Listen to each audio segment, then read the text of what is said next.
ایک دفعہ کا ذکر ہے کہ افریقہ کے جنگل میں ایک عقلمند، بہادر اور خونخوار شیر رہتا تھا، جو کہ اپنی بہادری، حکمت اور دلیری کے ساتھ جانوروں کے مسائل حل کرنے میں پورے جنگل میں مشہور تھا۔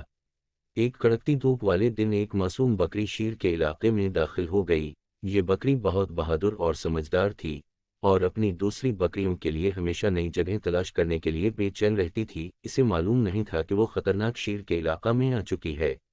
دوسری طرف جیسے ہی شیر کو معلوم ہوا کہ ایک بکری اس کی سلطنت میں داخل ہو چکی ہے، تو اس نے خونخوار ہونے کی بجائے معاملہ کو سمجھداری اور عقل سے نمٹانے اور بکری سے بات کرنے کا فیصلہ کیا۔ وہ چاہتا تھا کہ کچھ بھی کرنے سے پہلے بکری کو بھی ایک موقع دیا جائے، تاکہ شیر کے انصاف کے چرچے ہوں۔ شیر بکری کے پاس آیا اور بولا کہ بکری، تم میرے علاقے میں آ چکی ہو اور میں تمہیں آسانی سے کھا سکتا ہوں، مگر میں تمہیں بھی بہادری دکھانے کا ایک موقع دینا چاہتا ہوں۔ اگر تم نے بہادری دکھائی تو میں تمہیں اپنا دوست بناؤں گا اور بحفاظت جانے دوں گا، ورنہ تمہیں مجھ سے کوئی نہیں بچا سکتا۔ شیر کے الفاظ سن کر بکری دل ہی دل میں گھبرا گئی، مگر اس نے اپنی گھبراہٹ چہرے پر ظاہر نہ ہونے دی، اور بغیر کسی ہچکچاہٹ کے شیر کا چیلنج قبول کر لیا اور اپنی بہادری دکھانے کا عزم کیا۔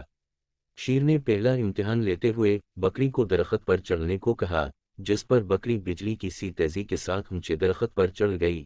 بکری کی یہ پھرتی دیکھ کر شیر بھی متاثر ہوئے بغیر نہ رہ سکا۔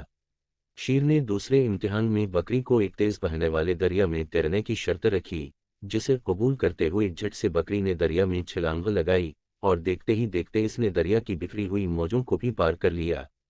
شیر نے آخری امتحان لیتے ہوئے بکری کو چالاک لومڑی کے ساتھ بات چیت کر کے اسے دماغی طور پر ہرانے کی شرط رکھی، جس پر سمجھدار بکری نے اپنے ہوشیار دماغ کا استعمال کرتے ہوئے لومڑی کو بھی قائل کر لیا کہ امن سے رہنے میں ہی تمام جانوروں کی بقا ہے۔ شیر نے بکری کو تمام امتحانات کامیاب ہونے پر مبارکباد دیتے ہوئے اسے اپنی بادشاہی کا ایک قابل قدر رکن قرار دیا، اور بکری کو اپنے بہترین دوست کے طور پر تمام جانوروں میں متعارف کروایا، اور اس طرح ایک خطرناک جانور شیر اور ایک معصوم جانور بکری میں دوستی ہو گئی۔